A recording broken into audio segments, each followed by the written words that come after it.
الرجيم بسم الله الرحمن الرحيم اللهم صل على محمد وعلى آل محمد كما صليت على إبراهيم وعلى آل إبراهيم وبارك على محمد وعلى آل محمد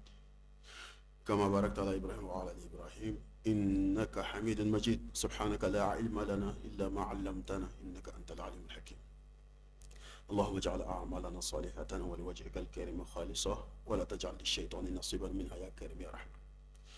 اللهم لا سهل إلا ما جعلته سهلا وأنت تجعل الحزن إذا شئت سهلا اللهم مالك يوم الدين إياك نعبد وإياك نستعين لا إله إلا الله العظيم الحليم لا إله إلا الله رب العرش العظيم لا إله إلا الله رب السماوات ورب الأرض رب العرش الكريم السلام عليكم ورحمة الله وبركاته أما لا تندو أما بركاته كسين نما ينافع كجدي على كلام محمد كان دافع الله صحيح صلى الله عليه وسلم نكا صحابة باو نكا سوتيكي سانوما سوتيكي موسو سانوما فرو موسو بركامو مؤمنو باو على كا كسين نما جدي أني نبلا جلي على كا أمير الله بانيا على كا أنكو نجا على كا أني من يو جدي على كا أني من يو بوشانا على كا أنتسكون نوريا على كا أنغا بارو سركار جيني anga jamana ala ka kulusuma ala ka paski ala ka fitne ba kono ala ka toro wuli ala ka gelew be wuli ala ka lafiya ala ka mali ani malion ala ko be lafiya ala ka kishani ni baga jigo toro ma ala ka laban wi manda ambe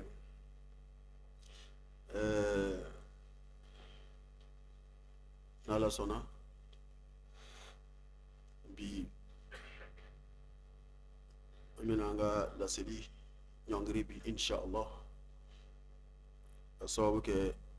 sungalo sababu sungalo nana Bamako misiri kono wala anga fo Mali yɛrɛ bɛɛ wajuru bɛ kɛ fitiri safo cɛ misiri minnu na ni sungalo nana programme bɛ yɛlɛma c'est normal parce que sungalo fana n'a ka programme don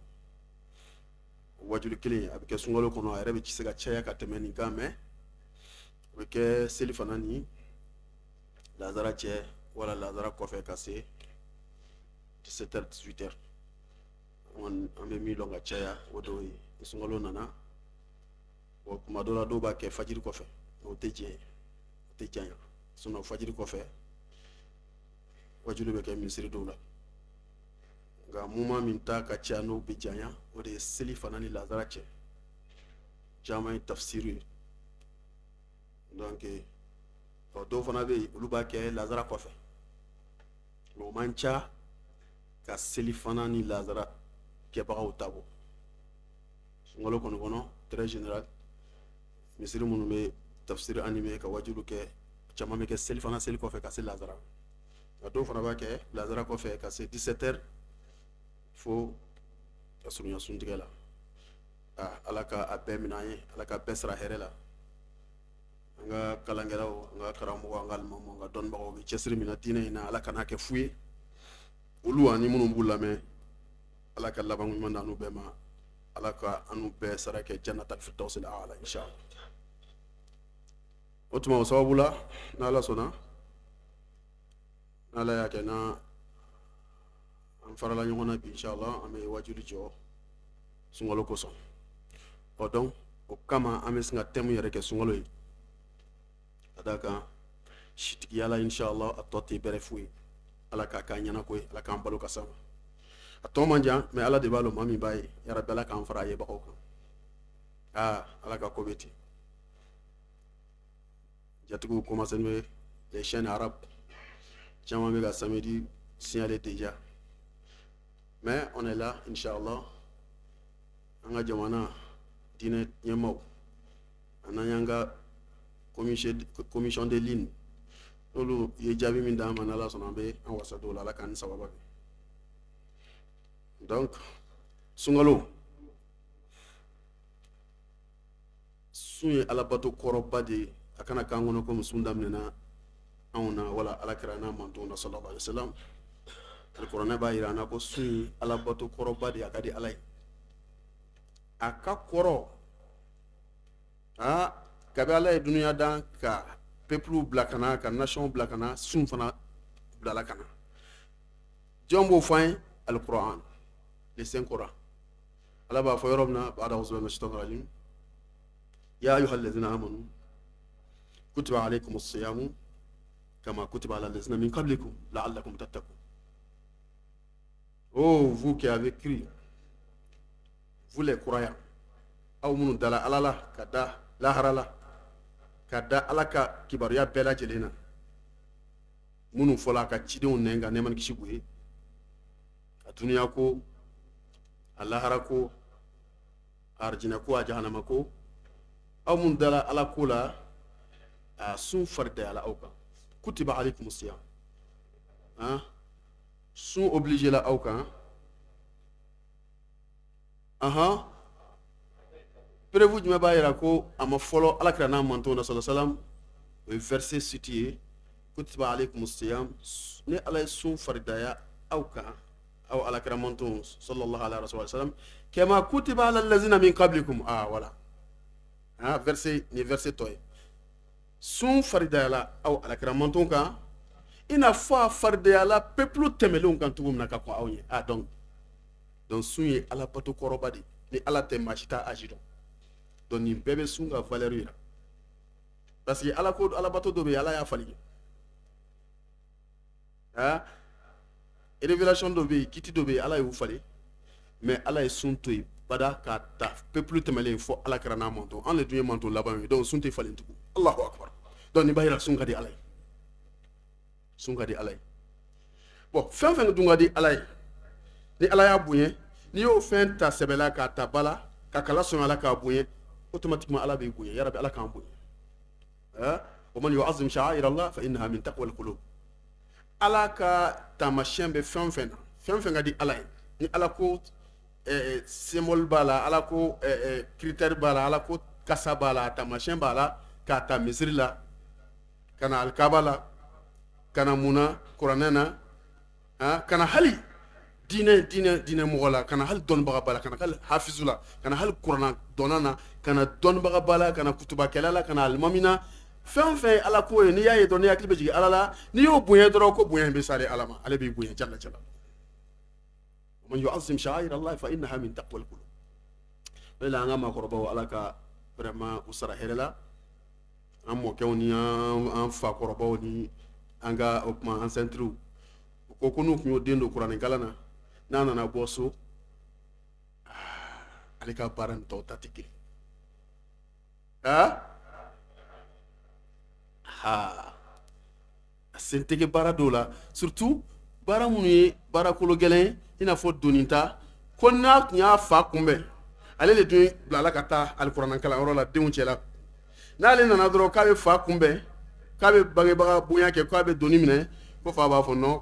ko a bɛ den wɛrɛ Allahu akbar a b'a frère wɛrɛ yira ko ka n'a minɛ ko alikuranɛ ye nin avancé ka ban donc nin den tɔw tɛ kelen ye k'ale ka donni tɛ la kuranɛ kan alhamdulillahi rabbil alamin bon ninnu ye taamasiyɛn minnu ka ɲi a bɛ nimaniya yira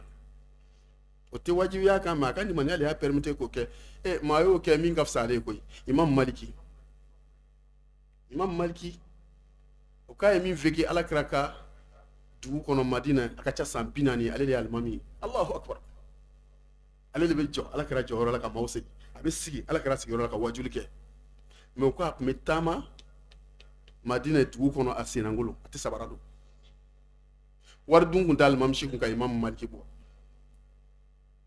les 4 imams là Abu Hanifa Muhammad bin Idris Shafi'i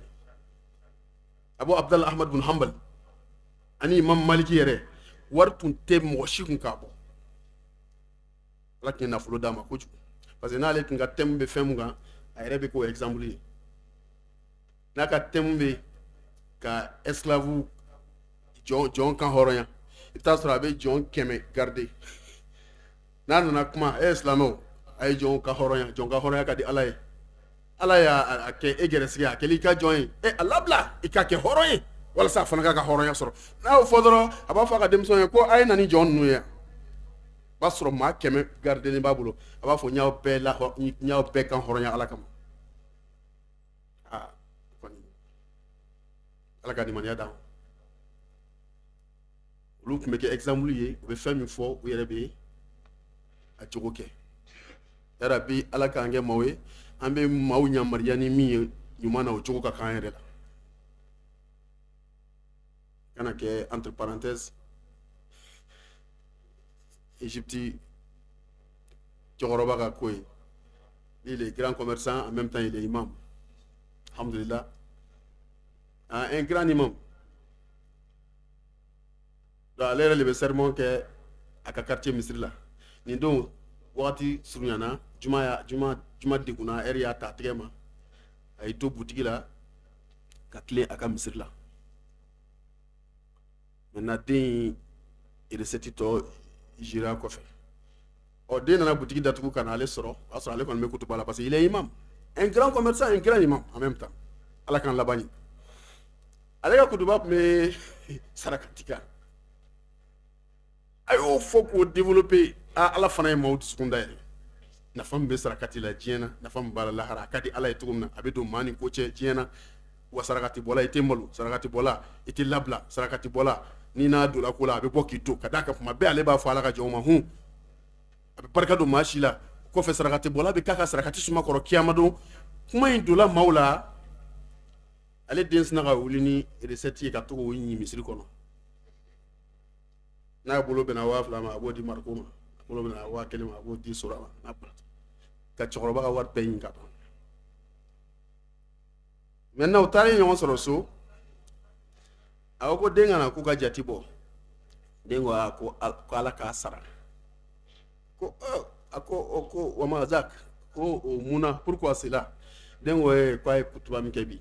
ko bangebaga y'a k'i to yen dɛ ko ale ma deli k'a kutuba ɲɔgɔn mɛn a ko han den ko ko alhamdulillah ko den ka na k'u ka jati bɔ den ko non ko ala k'a sara a ko oui k'a y'o faamu kɛ ko mais den ka na o ka jati bɔ den ko non ko kutuba in tellement donna ale la k'ale ye wari bɛɛ ɲi a ko subhanallahi wa ta'ala ko lakad akhta'ta khata'an kabiran ya bunayya ko i ye filiba de kɛ o ye n den limaza tuwaze fuluse ala nas ko munna a b'ale ka wari ɲini jama la den ko non ko parce que a kumana sarakati kan ko sarakati nafa donc ale y'a ye komi ale yɛrɛ fa lo déjà nimaniya b'ale la u k'a ɲɛ a ko la ma kana la kan tuwaze a fulusi ko a tɛ bɛn den ye a tun tɛ bɛn den ye a k'ale ka wari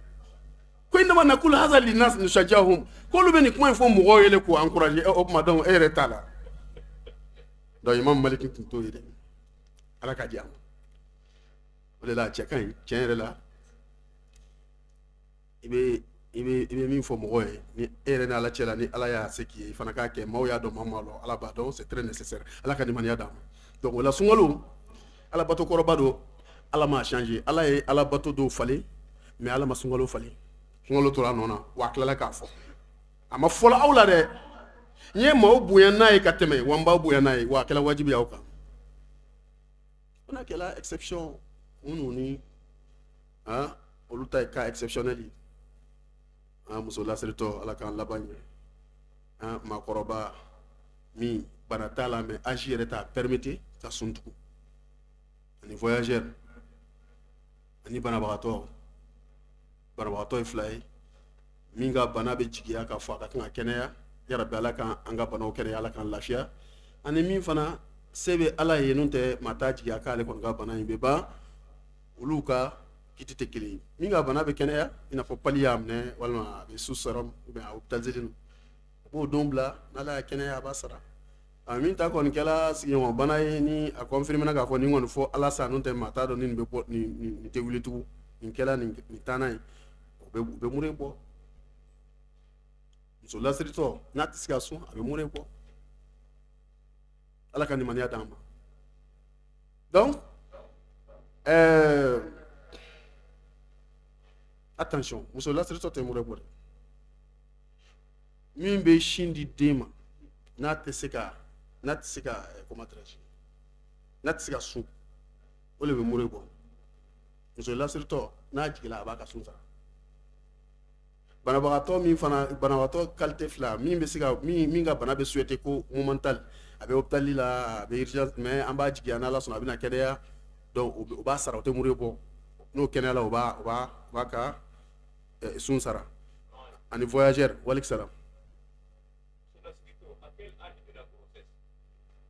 Non, ça dépend. Na yɛrɛ y'a lɔn k'a bɛ se ka sun walima n'a tɛ se ka sun. Il n'y a pas un âge précisé dans la grossesse. Ok? N'a yɛrɛ y'a lɔn sa n bɛ yɔrɔ min na n bɛ se ka sun walima n tɛ se ka sun o bɛ dépend ale yɛrɛ la. N'a y'a essayé n'a bɛ se ka sun a bɛ continuer n'a tɛ se ka sun a b'a jɔ. C'est bon? Ala k'an ni sababa. C'est pas k'a fɔ ko jusqu'à 6 mois ou bien 7 mois ou bien 9 mois non. Mais en bas jigiya kɔni ni grossesse avancée la le faiblesse bɛ sɔrɔ ka na, n'est-ce pas? Très généralement ni grossesse avancée la le faiblesse bɛ na. Ala k'an ni sababa bɛ. Maintenant o sunkalo in a ɲininen don bɛɛ fɛ i ka nisɔndiya n'a ye kana comment dirais-je kana siran sunkalo ɲɛ. Allahu akbar kana siran sunkalo ɲɛ dɛ. Sunkalo ye hɛrɛ mugu le ye mɔgɔ bɛ siran hɛrɛ ɲɛ. Fɛn min bɛ na hɛrɛ d'i ma a bɛna yafa d'i ma a bɛna i dusukun ko ka bɔ sitana ka jurumu na a bɛna i ko ka bɔ i jurumu na a bɛna i sanuya k'i surunya Ala la e bɛ siran o ɲɛ cogo di? Non mɔgɔ tɛ kana siran sunkalo ɲɛ han sunkalo kɔni mana na k'i to circonstance fɛn fɛn na Ala deli k'a fɔ ko soyez les bienvenus o de ka di Ala ye sunkalo ko la kana kuma fɔ min ye jigitigɛ kuma ye sunkalo yɛrɛ fana bɛ nana an b'a kɛ cogo di? Non. Hein? Wari tɛ bolo la mɔgɔ yɛrɛ ka dumuni gansan dala dumuni bɛ di o zango suguri suntigɛ musaka sunkalo tile 30 ɲɔ tɛ n bolo malo tɛ n bolo wari tɛ yen an ka kɔrɔbɔrɔkɛ tɛ sɔn juru don ma kana baga kɔrɔbɔrɔkɛ ma non o to yen i ka ɲini min y'a lase ma Ala ye nin bɛɛ lɔn k'a démarrer ka ɲɛsin ma subhanahu wa ta'ala. Ita to an ka fɛngɛ dɔɔni min na o la kan'o fɔ i bɛ dugawu kɛlɛ Ala ka an balo ka s'a ma ka hɛrɛ k'a ɲɛnako ye Ala k'an jurumu yafa kɔnɔ Ala ka musaka nɔgɔya mɔgɔ ɲumanw bɛ nin de fɔ i m'a ye mɔgɔ ɲumanw ye dugawu dɔ arrêté o ye jumɛn ye kalo 3 bɛ yen parce que Ala kɛra ye kalo 3 in mérite fɔ sallallahu a ko Rajab shaharullah ko Rajaba ye Ala ka kalo ye c'est-à-dire a y'a danbe direct ka taa Ala ma o kɔrɔ ye ko selinjini kalo tɛ Ala ka kalo ye kalo jumɛn bɛ min tɛ Ala ka kalo ye mun yɛrɛ bɛ yen créature kɔnɔ min tɛ Ala ta ye voilà Ala ta ye fɛn bɛɛ mais walasa k'o fɛn valeur yira a ko Rajab shaharullah ko Rajaba ye Ala ka kalo ye Sha'ban shahri Sha'ban ye an filɛ kalo mun na sunkalo ma kɔnɔ ko y'ale Alakira Muhamad ta ye sallallahu alaihi wa sallam c'est pour cela sabatila k'a fɔ a tun bɛ su min kɛ n'a ta kɛ kalo si la maintenant ko Ramadan shahar ummati Allahu akbar ko ale mantonw u cɛman n'a musoman la ilaha illallah dunkew kɔrɔntigiw seli wagati 5 selibagaw jagabɔbagaw ni furu gasi sigibagaw lahara ɲɛ sigibagaw ale manton cɛman n'a musoman ko sunkalo y'olu ta ye Ala y'a d'u ma donc an ta yɛrɛ yɛrɛ le ye sunkalo ye Ala ye sunkalo di maa minnu ma o ye anw de sun dila ka kɔn an ɲɛ mais ka sunkalo organiser k'a kɛ kalo 1 dafalen i bɛ suguri dun ni fajiri sera i bɛ dumuni ni fɛn bɛɛ jɔ ni tile binna ni fitiri sera i bɛ sun tigɛ k'a organiser tan o ye anw ta ye o la fɛn min dila k'a fɔ ko e de ta lo an ka kumadɔnnaw ko di ko hɔn o ka di mɔgɔ min b'a fɔ hɔn mun ka di ni hɔn ye don minɛ ka fara a kan o tɛ ya a ye fɛn dɔ d'i ma a ye wari d'i ma a ye sogo d'i ma a ye dumuni mun kɛra a y'a d'i ma a ye tiga d'i ma mais mun ka di n'o ye dɔ ta ka fara a kan mun fana ka di ni dɔ ta ka fara a kan ye voilà a bɛɛ ta a bɛɛ ta a bɛɛ ta donc an ta kɛra o de sunkalo Ala ko le ko an ka sunkalo bɛɛ ta ko aw de ta lo o la an bɛ se fɛn o fɛn na an k'o kɛ sunkalo kɔnɔ maa si kana nɛnɛ bila i yɛrɛ la sunkalo kɔnɔ anw de ta lo silamɛ cɛ e de ta ye sunkalo ye silamɛ muso e de ta lo silamɛ jeune e de ta lo npogotigini e de ta lo maa o maa ye Ala kɛra manton ye sallallahu alaihi wasallam n'i b'a fɔ la ilaha illallah muhammadu rasulullah sallallahu alaihi wasallam ko sunkalo ye e de ta ye donc e ta ye fɛn min ye e ka responsabilité e bɛ bolo ɲɛ cogo di Ala ka limaniya d'an ma o la dɔnnibagaw ko sunkalo ma deli ka na fo a ka na n'a gɛrɛsɛgɛ ye sunkalo bɛ na n'a ka dépense ye an bɛɛ bɛ se k'a seereya ka attestation kɛ a kɛra an y'a kɛ maaw cɛla an kelen Ala kelen o maa si ma deli ka siran sunkalo ɲɛ fo o sunkalo kelen o ka do e bi siran fɛn fɛn ya bɛɛ ka nɔgɔya k'a bɛɛ dégager f'i bɛ kabako ya o bɛ kɛ sunkalo bɛɛ merci an ka cɛkɔrɔbaw ko sunkalo bɛɛ maa si ma deli ka jɔrɔ ni sunkalo ye fo i ka tila k'a fɔ Allahu akbar mɔgɔ yɛrɛ tun bɛ ka siran parce que e bɛ fɛn fɛn siran ala b'o bɛɛ dégager ala bɛna suguri ko nɔgɔya cogo dɔ la wallahi dɔw y'a daminɛ ka ban c'était quel jour avant 4 jours comme ça les dimanches ou bien en bɔra misiri la fajiri la arrivé à la maison ne ye misiri gardien ka appel en absence a ko sa e tun bɛ wajuli la n bɛ fɛ tilala n ye wele i teliyala ka bɔ a ye na malo ni sukoro ta donc donc c'est commencé déjà alhamdulilahi rabbil alamin donc nin b'a yira ne bɛ participer ala ka jɔnw labɛnnen don olu déterminer don ka ban dɔw yɛrɛ y'a daminɛ Allahu akbar sunkalo tɛ manamana kalo ye dɛ n'i farala maaw kan i b'a barika sɔrɔ i b'a hɛrɛ sɔrɔ n'i reculer o kuma a kɔni a kɛbagaw b'a kɛ ala k'an fara a kɛbagaw kan ala kama o la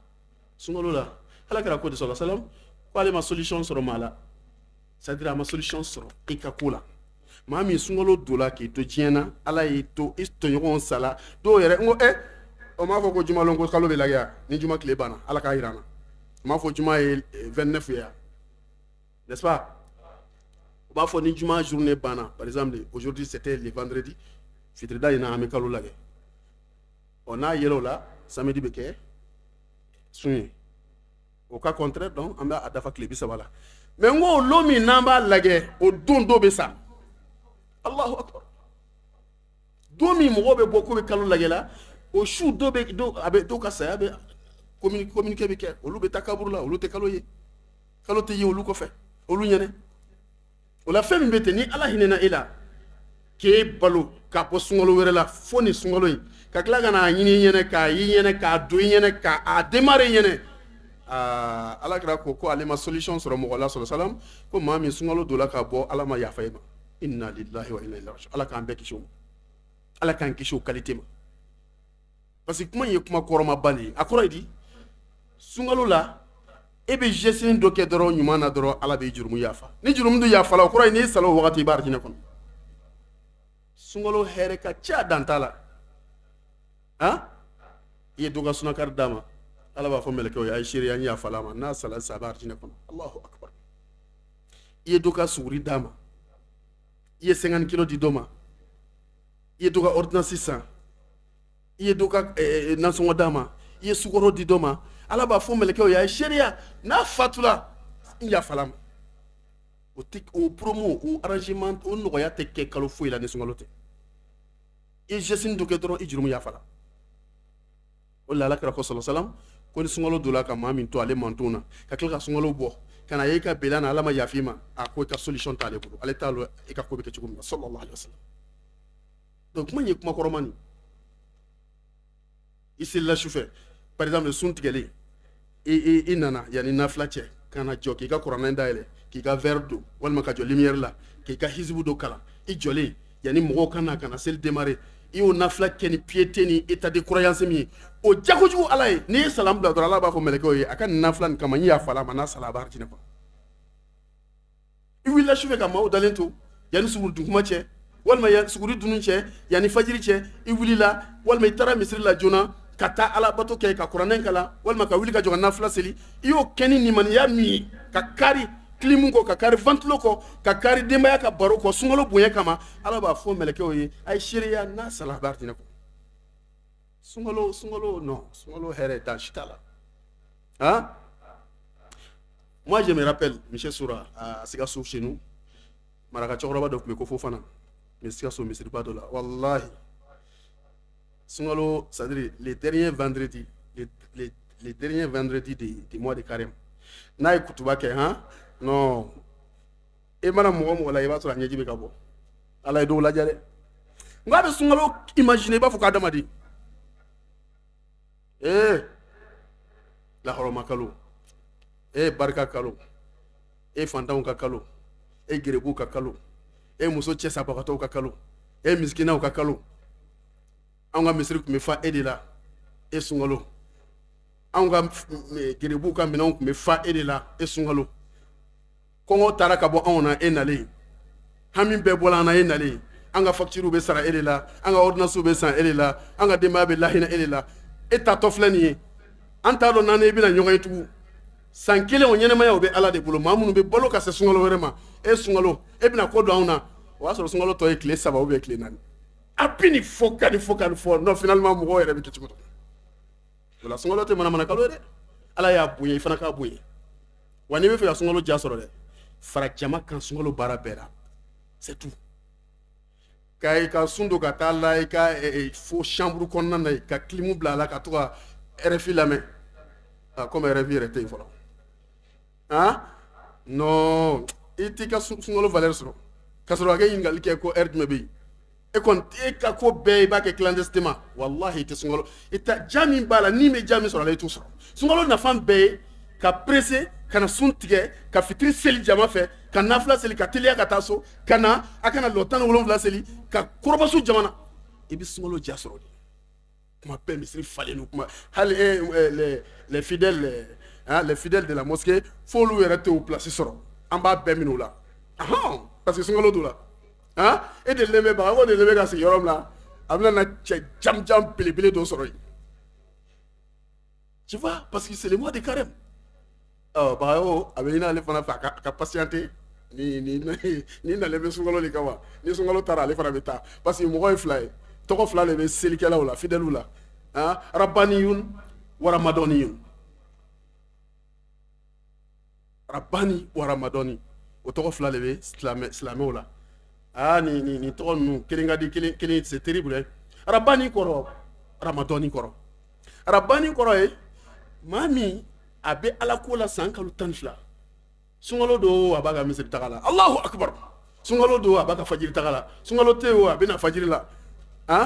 jɔn minɛ don a bɛ na fajiri la jɔn minɛ tɛ o a bɛ na fajiri la a bɛ na fonɛnɛ fɛ a bɛ na samiya fɛ a bɛ na chaleur fɛ a bɛ na san jukɔrɔ a bɛ na san tigɛlen a bɛ na bɔgɔdodoro la ale kɔni ye ala mɔgɔ le rabbani parce que a b'a dɔn ala bɛ yen kudayi wa ala ka kan ka ban kudayi ala ko fixelen tɛ moment na a bɛ fɔ ko rabbani ala kan k'o ye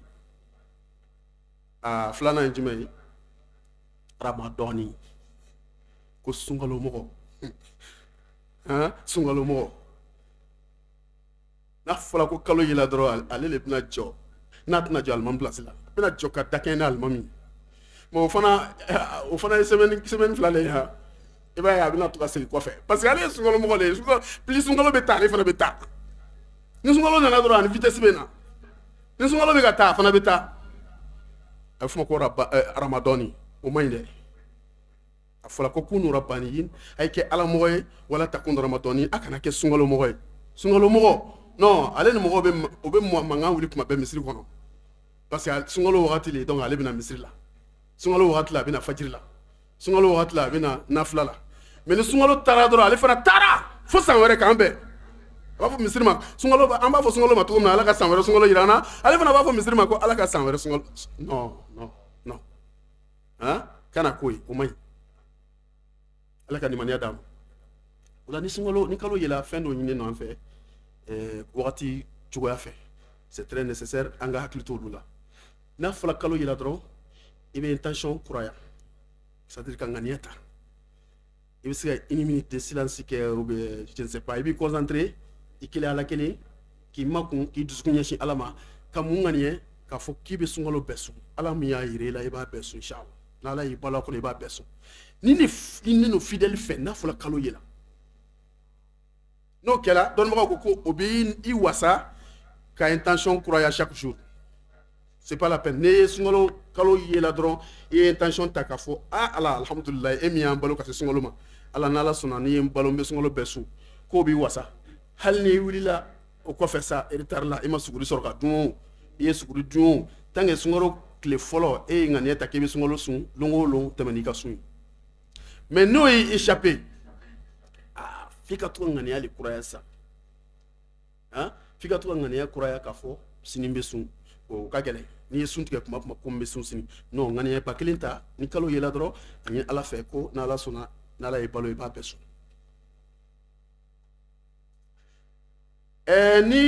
bon filanan ye jumɛn ye an ka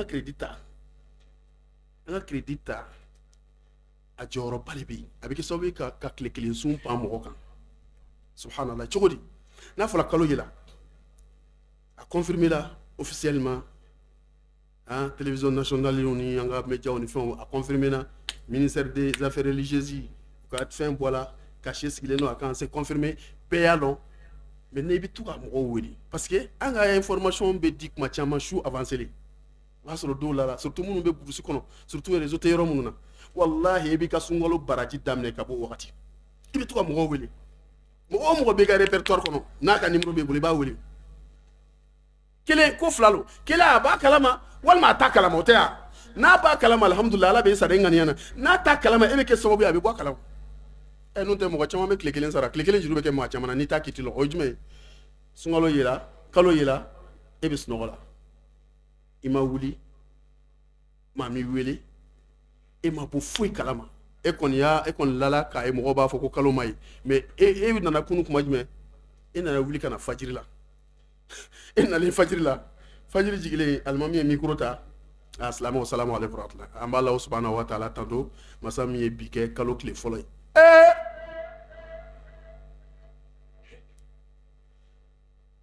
n'i ye mɔgɔ ye sunkalo tile fɔlɔ alimami kɛtɔ ka kuma fajiri la min bɛ ka kuma dɔ kɛrɛfɛ ka to ka kɛ tan a ma kalo ye a y'o faamu bi ni alimami kɔni bɛ ka foli di ka vœu kɛ maaw ye umma islamiya ye k'a fɔ an bɛ silamɛw tare kalo barikaman dɔ la yarabi ala min y'a tile fɔlɔ yira an na n'i y'a ye dɔ bɛ ka kuma dɔ fɛ kɛrɛfɛ dɔrɔn n ka cɛ a ma kalo ye a bɛ k'a fɔ le ko kalo yera bon e bɛ k'o min ɲininkali kɛ dɛ o tile kelen b'i la dɛ n ka cɛ karamɔgɔw ɲininka tant que e ma intention ta k'a sɔrɔ fajiri ma se fo e ye sunkalo ko lɔn fajiri kɔfɛ de e tɛ se ka continuer n'a ye o tɛ ɲɛ o tɛ kɛ sunkalo la o bɛ kɛ nafila de la nafila de la n'i fari fununa i kununa lundi i kununa jeudi sun tɛ i ka programme na sunkalo tɛ mais i mɛnna i ma daraka dun fo 10 heures fo 9 heures ala y'a kɛ i ko cɛ est-ce que n tɛ se ka kɛ sun ye o bɛ bɛn nafila la y a pas de problème mais sunkalo la c'est pas le cas tant que i ma intention ta yani kɛnɛ ka ci kɛnɛ cilen kɔfɛ ka tile démarrer fajiri jigilen kɔfɛ non o la ne bɛ téléphone ci k'i ka mɔgɔw la faamu o bɛ bɔ o heure la i b'o baraji sɔrɔ ka bɔ o yɔrɔ ye i ka sunkalo daminɛ ko wɛrɛ bɛ yen misiri dɔw b'a kɛ misiri dɔw t'a kɛ minnu b'a kɛ olu le jolo wa ou bien minnu t'a kɛ olu le jolo o ye jumɛn ye n'a fɔra ko kalo yela dɔw bɛ seli o yɔrɔ bɛɛ dɔw tɛ seli ni misiri fila de b'an fɛ yan. Donc, qui a raison? Qui a tort? N'a fɔra ko kalo yela hali n'a sɔrɔ mɔgɔw yɛrɛ kɛla i b'a ye misiri dɔw bɛ yen u bɛ mɔgɔw wele u bɛ na seli mais dɔw bɛ yen tɛ mankan mɛn non normal ye min ye minnu bɛ seli olu de ta ye normal ye parce que o ye sini min ye sunkalo tile fɔlɔ ye o su le ye nin ye donc dès aujourd'hui an bɛ seli parce que su le bɛ tɛmɛ tile bɛ sɔrɔ ka na ne ma seli ne bɛ ka nafila seli su na donc ni sini nana e bɛna seli sini su min o tɛ sini ta ye o ye sinikɛnɛ su le alhamdulilayi misiri dɔw b'a kɛ n'a fɔra kalo yela i bɛ micro mankan mɛn i bɛ selikan mɛn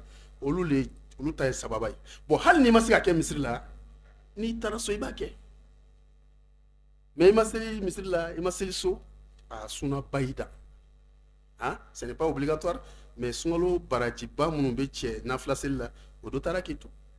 ni kalo yela dɔrɔn paf o ye sunkalo valeur jigilen o ye sunkalo daminɛlen ala ka nimaniya d'an ma bon ala bɛ kadoba dɔ k'anw ye sunkalo la k'an dɛmɛ o ye jumɛn ye n'a fɔra dugukolo yɔrɔ o yɔrɔ ko kalo yela ala bɛ mun kɛ baraji a bɛ mɛlɛkɛw bila ka jigin ka silamɛw dɛmɛ o dugukolo kan mɛlɛkɛ ninnu bɛna mun kɛ jɔn b'a ɲɛfɔ an ye n'a fɔra ko kalo yela Côte d'Ivoire wala yela Mali la walima Sénégal n'o confirmé la dɔrɔn silamɛw fɛ ala bɛ mɛlɛkɛ caman jigi o yɔrɔ la yen olu bɛna mission jumɛn na une mission spéciale o ye jumɛn ye an ka bɛn kelen kan bi wari tɛ di dɛ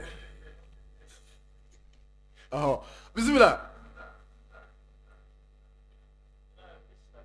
alhamdulillahi rabbil alamin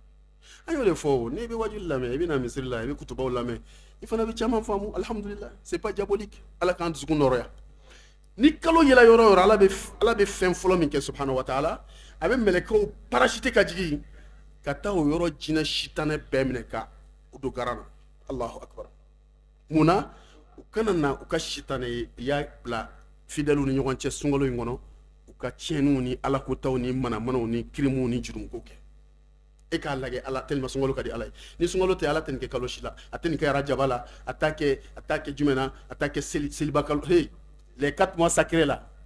a tɛ fɔ ko ni kalo yɛlɛ ko ala bɛ mɛlɛkɛ bila ka jigin ka na sitanɛw minɛ fo n'a kɛra sunkalo ye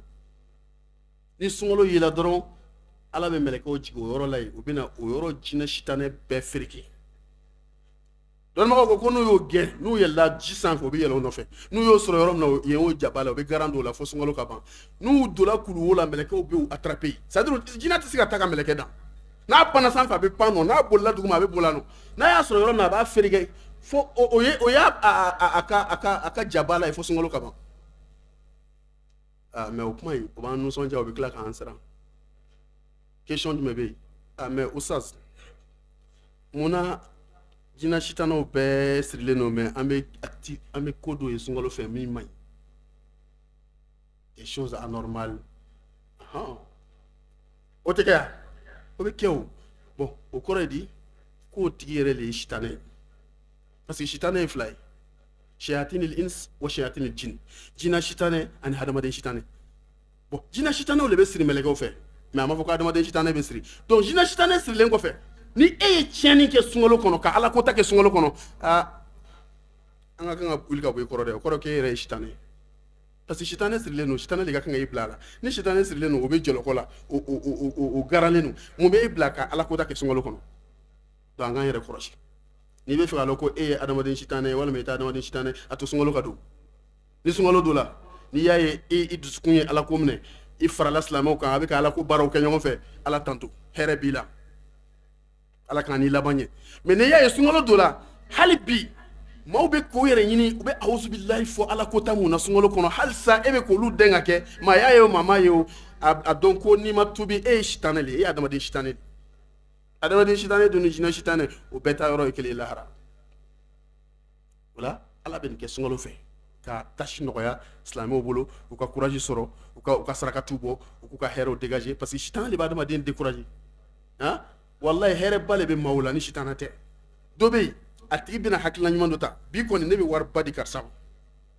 a balima walima fɛn dɔ mais i b'a ye dɛ a t'a di c'est pas k'a fɔ wari in tɛ yen dɛ sitanɛ y'a décourager cɛ yanni k'e yɛrɛ bila nin na cɛ ko wari dɔ yɔrɔ wɛrɛ ka ca e bɛ nin di nin ma ni ou bien n'a tigi y'a dusukun kɛlɛ ala y'a dɛmɛ a ye somme min fɔ a t'o kɔni di n'a tun y'a décider k'a bɛ 50 000 di n'a ye jihadu k'a nin na peut-être a bɛna 25 000 di walima 20 000 o tigi yɛrɛ o y'a ye dɔ kɛ n'o tɛ wallahi mɔgɔ dama min bɛ ŋaniya ɲumanya ta ko n bɛ nin kɛ karisa ye ni sitanɛ bɛ tila k'a décourager n'a t'a kɛ o de ka ca o la n'a fɔra ko sitanɛ bɛ minɛ walasa ka kɛnɛ labila aw ye donc sunkalo ye kaloba ye o kɔfɛ an balimaw je pense que wagati bɛ ka na an ka jija fɛn dɔ la o jumɛn ye sunkalo kɔnɔ duwawu monsieur Marco dɔnnibagaw ko ala ye sunkalo kiti fɔ kuranɛ kɔnɔ yɔrɔ min na ya ayyuhal lazina amanu kutiba alaykumus siyam kama kutiba alal lazina min qablikum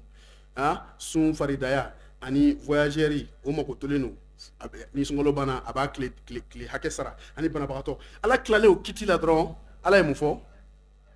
wa iza sa'alaka ibadi ni n ka jɔnw ye n ɲininkali k'i la ko bɛ fɛ ka ne wele ko bɛ fɛ o mago ɲini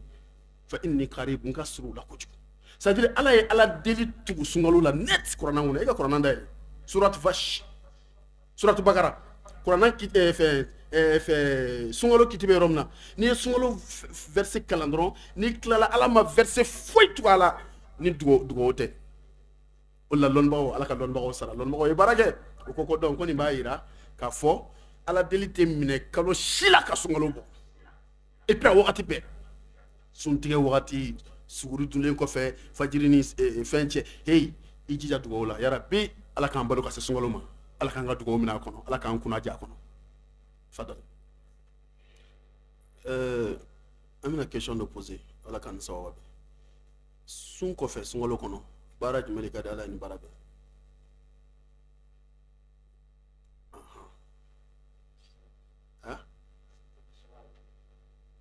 oh ok o ye sunkalo kɔfɛ non c'est à dire ni sunkalo donna an bɛ sun min kɛ sunkalo don kun t'an ka sun wa ayiwa o kɔfɛ o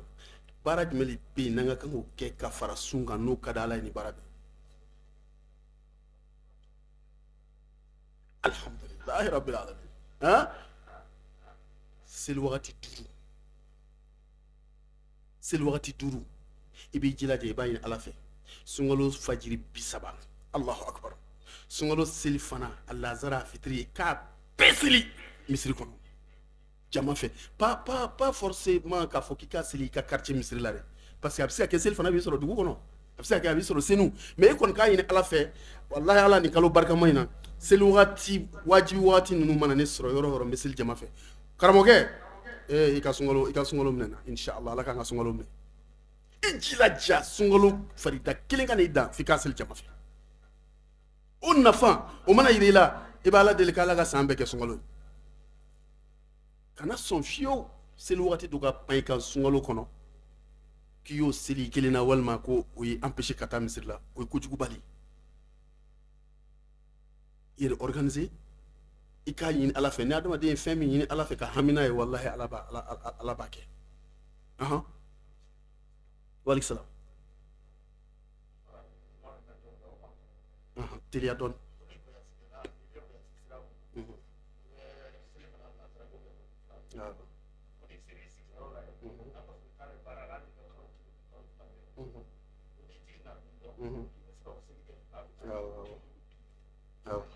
bon o ye kabakoya mun na non c'est vrai non par exemple i bɔra i taara Sikaso mission na mission in bɛ taa fo 15 jours 15 jours yɔrɔ ka jan dɛ dɔnnibaga dɔw ko k'i b'a toujours e ka kiti ye voyage kɛla ka kiti de i bɛ se ka seli fana ninnu seli fila y a pas de problème mais dɔnnibaga dɔw fana ko non déjà e sela ye kaban e y'a lɔn k'i bɛna 15 jours kɛ e kɔni sela hakilisigiyɔrɔ la hali ni faso tɛ e ka kan ka kɛ dugulen i bɛna lafiya i bɛ stabilité sɔrɔ voyage risque banna k'i bɛ seli i n'a fɔ tɔw bɛ cogo min na donc nin fila bɛɛ bɛ kɛ ni maa o maa ye a fɛn fɛn kɛ y a pas de problème parce que fɛnkɛ b'a bɛɛ la dalilu b'a bɛɛ la yaya minnu bɛ lɔ fila fɔ olu ko ala kɛra delila ka taa sallallahu alaihi wasallam tɔgɔma na a ye kalo kelen ɲɔgɔn kɛ va revient ko a y'a bɛɛ kɛ lɔ fila ye olu ka dalilu ye e bɛ kalo kelen kɛ yɔrɔ min na stabilité kɔni ka kan ka na mais non du fait k'a tɛ yen ka ye donc mais minnu taara k'a fɔ non ko ni stabiliser la ko i ka kan ka seli i n'a fɔ ordre la i n'a fɔ mɔgɔ min b'u ka dugu kɔnɔ olu fana ta ye olu ta ye hakilisigi ni basigi ye donc ni fila bɛɛ bɛ kɛ i y'a mɛn voilà a fila bɛɛ bɛ kɛ ala ka ni sababa bɛn donc sunkalo seli wagati ninnu i bɛ dɛmɛ ɲini ala fɛ i b'olu kɛ n'i y'olu kɛ hɛrɛ ba de b'a la parce que n'i ye safo seli jama cɛ la misi e b'a lɔn ala bɛ baraji min d'e ma ka fara safo kan an ka nin lamɛn an ka karamɔgɔ ɲininka n'i ye safo seli jama cɛ la ala bɛ su kilancɛ baraji fara kan allahu akbar sagafo an filɛ ka sagafo min ma kɔnɔ n'i y'a seli jama fɛ ala bɛ su kilancɛ ala b'o baraji fara kan ka d'e ma n'i ye fajiri seli jama cɛ la don o don ala bɛ mun kɛ su kuturu n'i ye fajiri seli jama fɛ don o don ala bɛ su dafalen baraji d'e ma k'i sila ka seli yɔrɔ kuma tɛ maa min ye safo seli jama fɛ ka fajiri seli ka tila ka seli su fɛ ni ala an t'a dɔn ala bɛna min d'o tigi ma ala kɛra ye min fɔ o de ye sallallahu alaihi wasallam maa min ye safo seli jama fɛ ala bɛ su kilancɛ baraji d'a ma k'a ye su kilancɛ seli nafila la maa min ye fajiri seli jama fɛ ala bɛ su kuturu baraji fara a ta kan maa min ye fajiri ni safo seli ka tila ka su seli don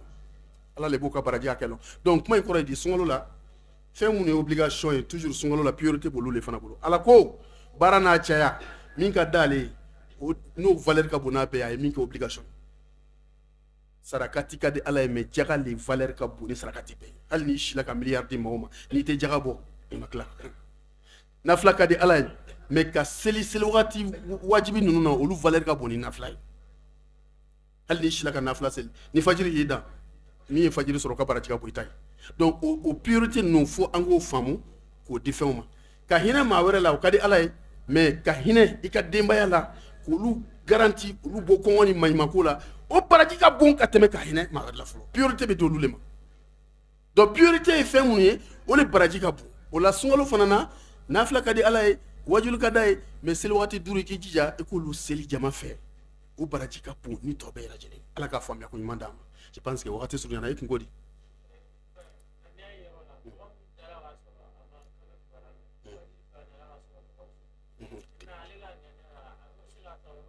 ay ni fajiri kɔni selila ka ban n'ale ale sɔrɔ ka bɔ a kalama tile kelen juru b'a la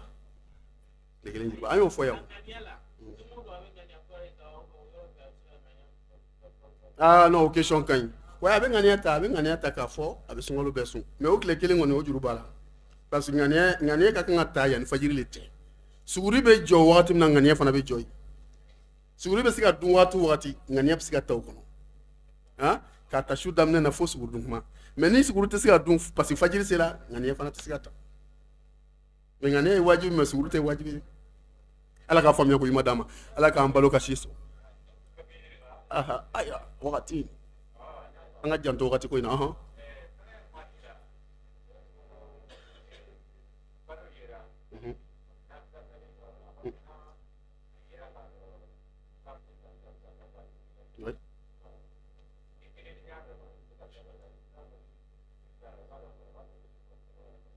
bon e kelen bɛ se k'a seli i b'a seli n'i ka denbaya ye so kɔnɔ y a pas de problème ala k'a faamuya ko ɲuman d'a ma ala k'an balo ka se sunkalo ma ala k'an musakaw nɔgɔya ala k'an kɛnɛya kɔnɔ ala k'an ka dugawu jaba kɔnɔ karamɔgɔkɛ ka o don kutuba kuma don ko sunkalo in an maliyɛnw le mako b'a la nin bɛɛ ye ka d'a ka dugawu jaabi lo anw dun fana mako bɛ dugawu jaabi la yarabi maliyɛn bɛɛ ka kɔnɔ gɛlɛya jamana in ye sunkalo kɔnɔ ala k'a jira an na ala ka jamana bɔ bolo la yarabi sunkalo kana ban ka tɔɔrɔ foyi to jamana kɔnɔ fo ala k'a wuli ala k'an bɛɛ laban ya sunkalo kɔnɔna hɛrɛ ala k'a d'a ma a kɔfɛla balo a n'a baloko ɲuman a n'a nimani ala k'o d'a ma ala ka ɲɔgɔnyew nɔgɔya wa hada wa sallallahu alaihi wa sallam wa baraka ala abdu wa rasuli muhammad ربنا آتنا في الدنيا حسنة وفي الآخرة حسنة وقنا عذاب النار ربنا لا تزغ قلوبنا بعد إذ هديتنا وهب لنا من لدنك رحمة إنك أنت الوهاب سبحان ربك رب العزة عما يصفون وسلام على المرسلين والحمد لله رب العالمين